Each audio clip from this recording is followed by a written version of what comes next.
Hey guys, welcome to another ride in the Struggle Bus where every wheel is an empty triangle. On today's bus ride, we're playing against a 9K on OGS. And the theme of today's game is to protect your cuts and more importantly, not play shapes that automatically get cut, which is something that pops up a few times in this game. And then we also go over some pretty big fights and go over what the goals of those fights should be in terms of if we're trying to kill a group versus just trying to get profit somewhere. And we get a little bit of both of those in this game, so it's a pretty interesting one. As per always, I'd like to thank our opponent for playing us today. I'd like to thank you guys for watching these videos, and I'd like to thank my patrons for supporting these videos. So with that said, let's get into the game. Okay, let's go. We are black against a 9K on OGS. We will be following our beloved rules. We'll start with a double 4-4 today, mix things up a little bit. And then we will go approach one of his two corners. We will just decide to split his side and approach high. And we'll see how he wants to play this one. Looks like he's going to go with a pretty standard variation. He'll attach, we'll Hane. He'll pull back, we'll connect. He'll jump back, and then we will go and we'll play high. You can play high or low. It's kind of a preference. So he went and took a side. So we'll go approach the last corner. Since we did high approach on that one, we'll just do a low approach on this one, just to mix things up a little bit, not have the same variation in both corners. Though with him kicking, we are going to extend. Whenever they attach to your stones, you usually want to extend. And now he has Tanuki'd from this. So with this, just an approach on this stone, we are just going to back off. It's a little too early to split him. Kicking him would give him shape that he wants, so we're just going to back off. And with him sliding, this actually isn't Sente, because we can play R3 or we can play L4. But to keep things nice and simple, we are going to respond like we normally would. And then he jumps into 3-3. So a few things I want to point out. One, with the standard variation, this stone would normally be here. So that kind of tells us that there's going to be something we can do here later. Another interesting thing, he hasn't followed up on this corner yet. So we're going to have some good play over here as well. Though it's interesting because we don't actually want either of these sides because there's really nothing there. So I'm not sure what there is to gain out of this. So instead, what I'm going to do is I'm going to remind him that he didn't play over here. And so we're just going to play in the direction that he wanted to play. And he's going to Hane underneath, and we're just going to keep on pushing. And we'll see how long he lets us push on the third line here. If your opponent is going to be crawling from behind in the second line, you let him crawl as long as he wants, because you are getting much more out of the deal than he is, because early we don't like second line stones, we like third and fourth line stones. So this is kind of a strange move. We're just going to block here. I think we get in trouble if we try to push and fight. We did ignore this, right? So he's going to get a little more out of this than he normally would, but that's fine. Okay, so now he's playing this stone over here. It's pretty far away from his group. We're actually pretty strong here. So what we can do now is we can push through. Now that we've got the strength here and some extra liberties, this will be tougher for him to deal with. And this will be damaging the corner, which is more important than the sides. So we will just block here so that he cannot connect. He's playing a lot of splitting shapes on himself, which is something you usually want to avoid.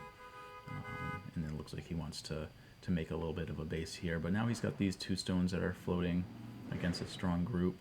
So they'll be a nice target later. And then we still have this. But actually, I think I'm just going to go after this right now and see if we can make these stones run out and see if we can damage the right side because of it. So we'll just play here. Okay, so he's attaching to a weak stone, which breaks one of our rules. And when we get attached to, we either extend or Hane. In this situation, I just want to stay strong, so I'm just going to extend. And I'm going to extend in the direction we wanted to go, which was towards the center of the board. And now he's jumping here, but you'll see he made this group stronger for no reason by attaching to it. So now we've got a little more strength over here. And so we will jump out. And originally I thought, you know, we might be chasing these stones and getting some weakness over here that we could go after, or some strength here rather, to go after the weaknesses here. But now it kind of looks like we're actually just going to be building this side naturally while chasing this group. And so that's a pretty good trade. He is getting strength over here, but I believe we are getting more. And then he plays this, which is a large move, but I don't think it was as important as this. So we're just going to we're going to play ahead of him. I think he should have continued along with this group running a little bit. So we'll just block the way he wanted to go. And we will play this push, again, just to get strength. And we can Hane now, because we've got this Atari, so he needs to make sure he protects that. So we still have this little invasion point here. There's still lots of weaknesses over here for him, but this is a big area, and we want to make sure that we can get something out of this. So what I think I'm going to do is I'm just going to shoulder hit this stone and see if we can build this area up. We really aren't going to get anything in the bottom now, right? K3 was a big stone, but they're just, once he played there, we're obviously not going to get points on this side. He loves these splitting shapes. He's going to get in trouble if he plays too many of those, so we're just going to stay solid. And then he's going to play that, and we're going to do the same thing we did up top. We're just going to play here, which is going to kill that stone.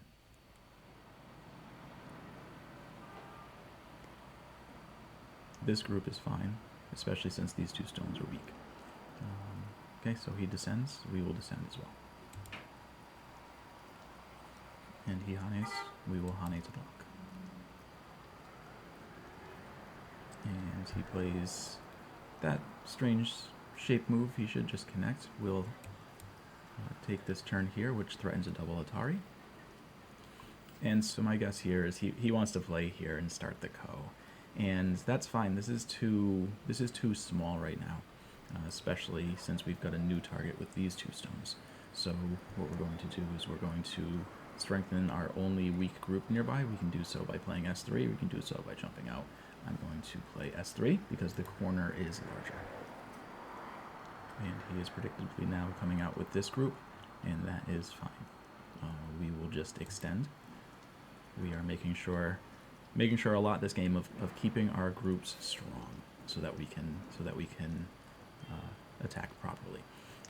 And so in this case, we can look at this from two different directions. We can play over here and push him towards our strength, or we can just say, you know what, we don't need to actually fight in here. We can just block him and claim this as territory. And I think that's the better option here. So we're just going to block and see how many points we can get. The center's hard to hold, but I think we're strong enough locally to be able to do it. So here we just want to make it difficult for him to connect up, and I'm going to play here. I like this as a shape move. If we play here and he Hanes, it's a little trickier to block him. I think it's easier to do so from here. And so this is what I'm going to play. And so now he's defending this side, but this was the group that we were going after. And so now we can fully split this stone from this stone, though I'm not even sure he can connect. So let's attach to this stone to fully block him off, and we'll see what happens with these stones that he left behind.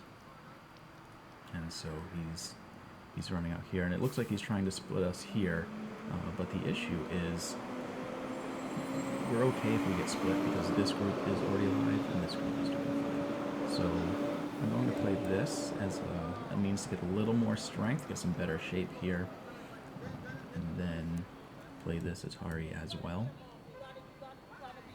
and now it'll be much more difficult for him to find forcing moves over here that'll actually cause us trouble, and so we're going to continue to surround this group. And all this happened because he ignored the attack on this group when he played a stone over here. So he's looking to come out this way. We will block him, and we don't even have to kill this group. Though I struggle to see how this group will live, but even if it does live, it's fine because of all of the profit that we're getting over here. So he's obviously looking to cut us here. We will just connect. And we will just block him here, reduce his eye space. Whenever you are looking to, if your goal is actually to kill a group, and your goal shouldn't be to kill groups during attacks. You just want to find profit. But sometimes as you're attacking a group, your opponent makes mistakes and creates a situation where they can now die, and your goal is then turns into let's actually kill them. The steps to do that, the first step is to surround them, because there's no point in killing them locally if they can just break out and run away. So step 1 is surround them. Step 2 is reduce their eye space. And then step 3 is to hit the vital points and kill them. So in this case, I'm just surrounding and just looking to take away eye space. That's all we're doing right now. And then if a vital point shows up, we can hit it and see if we can kill them. And if not, that's okay too. So he can't let us get N5 as an example, because that would be reducing his eye space a little too strong. And now it looks like he's alive. He's got a nice living shape here. And so that is fine, because again, our goal was not to kill this group. But look at how many points we got on the left side because of this. And so he's got some good points on the right side, so we might want to break that up a little bit. There's some reduction we can be made here, and B7 is a pretty large move at this stage of the game. And so I think I am going to play B7, because if he jumps in, he's gonna eat a lot of our points. So let's just block him from doing that. Okay, guys, it's me again. So how the hell are we dealing with that thing? What would you do with this? When your opponent plays a move like this, what are some things that you think about? I know that these moves frustrate a lot of people, but there's some methods that we can use to help with situations like this. So I'm curious, what are you doing now? How are you handling this situation before you see how it happened in the game and I explain why I played the moves that I do? What would you do here? Do you try to kill this stone? Is your goal to kill this stone? Or is this one of those situations where we're just looking to get profit? So give this one some thought and let me know what you think you would do here, and then you can see how the game played out. Okay, so now he is coming in to try to live, and I think that's gonna be pretty tough for him here, because we're very strong over here, and we're fairly strong over here. And so what I'm going to do is I'm going to Hane him. I'm going to Hane him on the side that I'm weaker. We want to push him towards our strength. So I'm going to Hane here to push him towards the stronger area of our board. And we will just extend.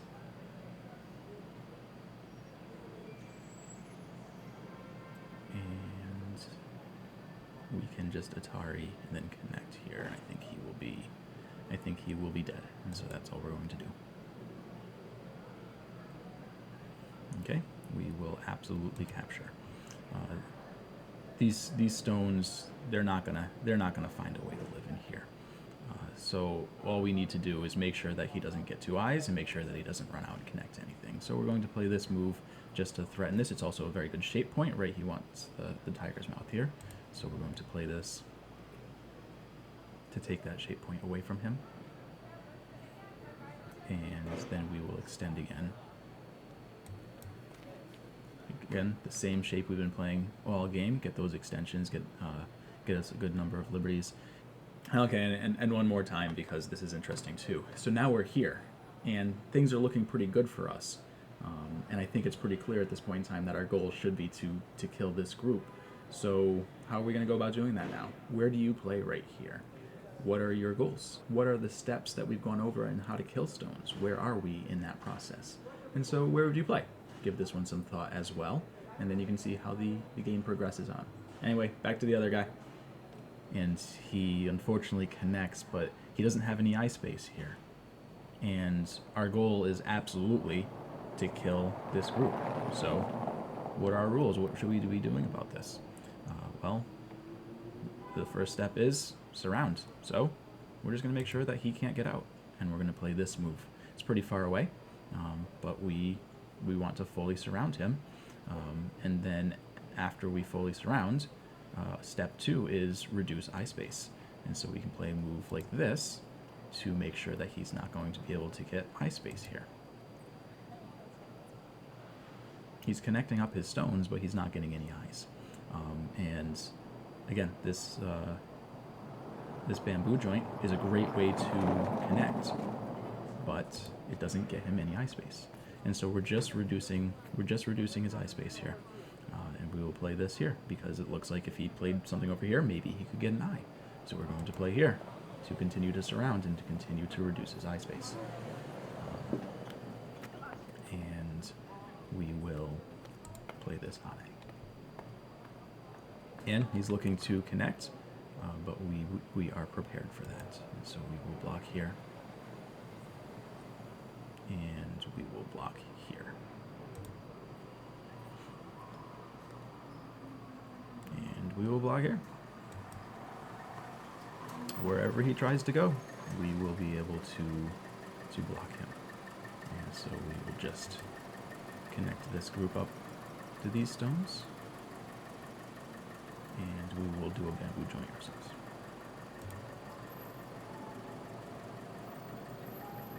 And we will do another bamboo joint. And you'll notice he just has nowhere to run because everywhere he runs, he's running towards our stones. And so we will just block here. But at this point, we could probably Tanuki anything he plays here. But to be extra safe, we are going to make sure we are fully connected and that we don't die ourselves. There's nothing more tragic than trying to kill stones and messing up and dying yourself. So as an example, I do not think we need to answer this move. But one of our rules is protect our cuts. We do have a cut here, so let's protect it. And now he's looking to push down here. We have a cut. Let's protect it. And he's pushing this way. I don't know. I don't know what he's looking to do at this point in time, but we will just connect up here. Okay, so he has finally given up on this, and he has Tanuki'd away. And so now we will continue with the other large area of the board, which is this right side and right corner. And so we'll take this. And that's a little unfortunate, right? We can just Atari and Atari, so that is what we will do. And we will go and capture this. Though honestly, that's actually not too bad. Giving up the stone, that was good of him. I thought he was going to give us that stone, but no, that was pretty good. A good means of securing his right side a little bit. So we're pretty much in endgame at this point in time. So let's take a look at where we have large endgame moves. We've got this Sente move, which threatens to kill these two stones, and so we can play that. And then we've got this fairly large endgame move. What's nice about this is after we connect, we've got 8, 16, and Sente, and so this was a fairly good size endgame move with a good follow-up. Oh, I guess we're back to doing this now. That's fine. We will block here. Sure, he's going to try to get our bamboo. That is fine because we have this liberty. If we didn't have this liberty right here, he would have gotten us. But we do have that liberty because of the snapback here. But it doesn't work right now. Okay, he's still trying to valiantly get out. And what is the stronger way to connect? I think this is the stronger way to connect because it threatens to push through. but honestly, these both of these moves are very similar. I will just play this one. And we will take this follow-up. Remember I said that B15 was a nice move because it comes with this Sente follow-up. And so we get that. And then we're just going to play K18, which threatens monkey jump in either direction. And we still have this Ko kind of lingering here. I don't want that Ko anymore, so we will block. That is interesting. But we got our response. And now I think we're going to go eat this stone because we're hungry. And we will absolutely protect our own stone. And we will go and capture this one. Not a huge endgame, but pretty big.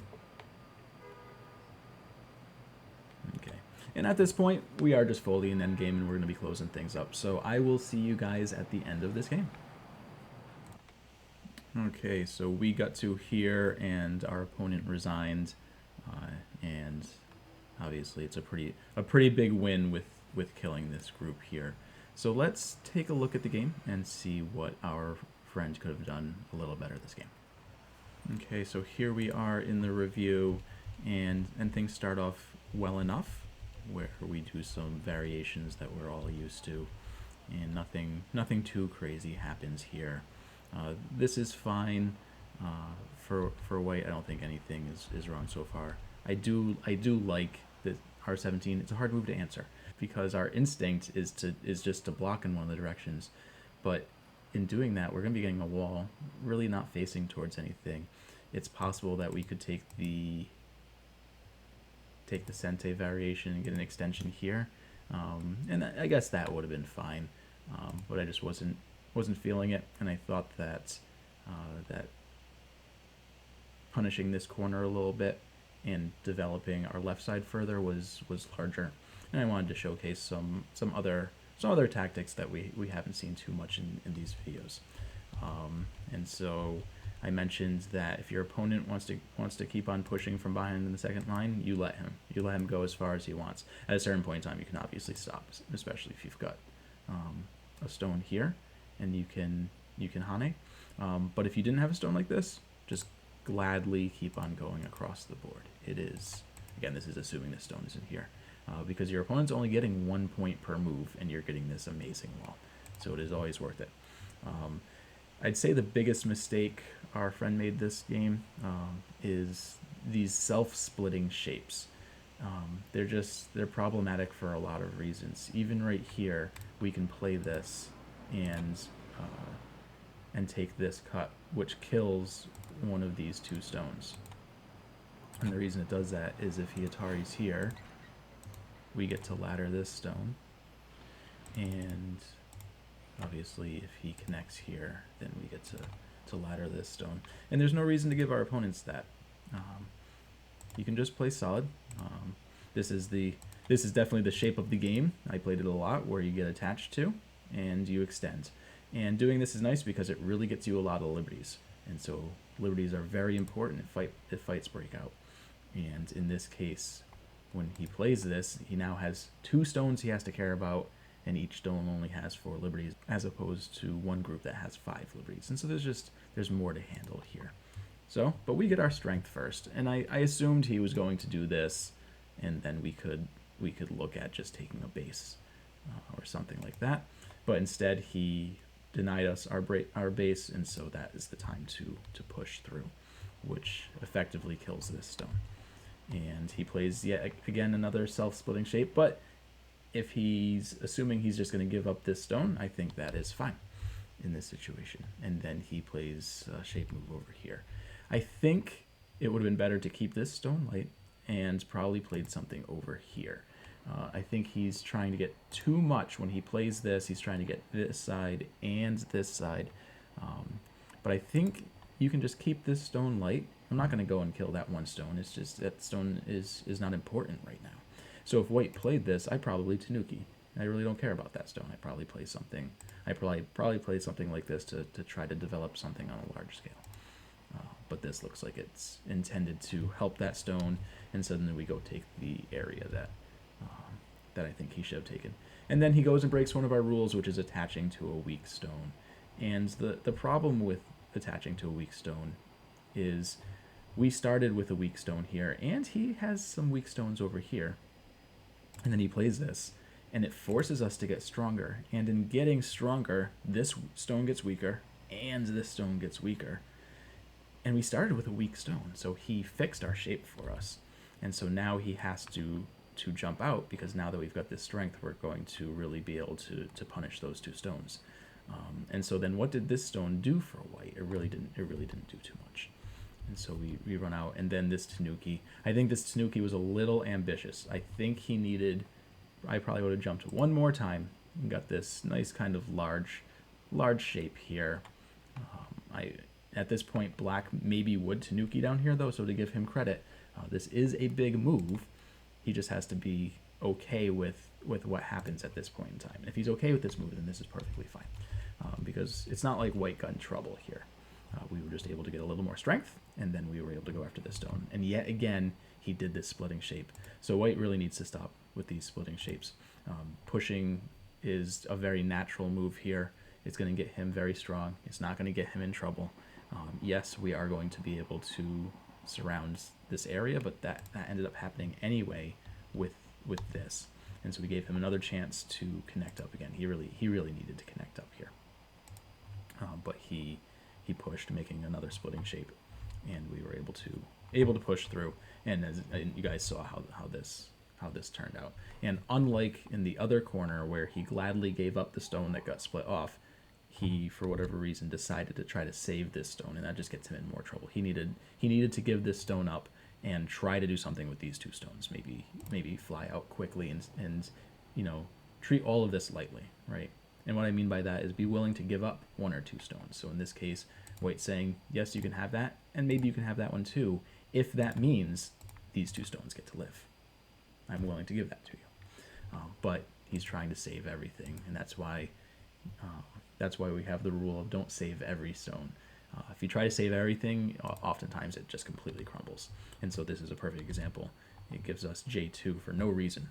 There was no reason to give us this move. But now we're really, really strong here, and his stones are still dead. Again, after this, white does have this to threaten to connect up, and if we play here, he can start this ko if he wants. I don't think it's the time to do it, which was why I played away and strengthened our corner over here. And this was with the intent to attack these two stones. But I didn't want any weaknesses before I attacked those two stones. So he did recognize that this group was weak, and he is coming out. But it's tough for him now. This is a tough situation because of how strong black is. And again, our goal is not to kill these stones. We probably could have killed them, but that is not our goal. Our goal is to get profit, and in this case, our obvious profit is this big area that we're trying to carve out. So with that in mind, we don't need to kill these stones. We can just go and surround and take our big points. In this case, we were able to reduce the right and fully enclose the left, which was nice. And this was without even trying to kill. We could have tried to kill, but the problem with trying to kill is if you try to kill and you fail, then it's a big failure. You get in a lot of trouble that way. If your goal instead is to surround, like we did here, and they happen to live, that's fine. There's no failure here. We got what we were after. We got this huge area. That was our goal. We don't need to kill this. And so then he does end up living here. But then we get to this, and this is a situation where here the goal should be to kill this stone. Here, it was okay. He had a lot of room, and we weren't fully secured yet, fully settled, and so we had a good goal in mind, even with letting him live. Here, the goal has to be to kill this stone. And so that's why we went over what we did on strategies to kill this stone. I'm not gonna go over them again because you saw how they played out. And from here on out, the game really is over, because once this invasion dies, then black is too far ahead. So the main goal for our opponent, I think, is to try to play more solidly when you are playing you're playing these extension stone moves. So when we saw this, we want to eliminate moves like this. It just gets you. It's going to get you in a lot of trouble. Got you in trouble in this game, and maybe your opponents that you're normally playing don't know how to deal with this. But as you get stronger, your opponents will get stronger as well, and they're going to know how to handle these weak shapes. And so I'd be looking to avoid that. And so with that, that's where we're going to leave this one today. So thank you guys for coming out for another ride in the struggle bus where every wheel is an empty triangle. Have a good one, guys.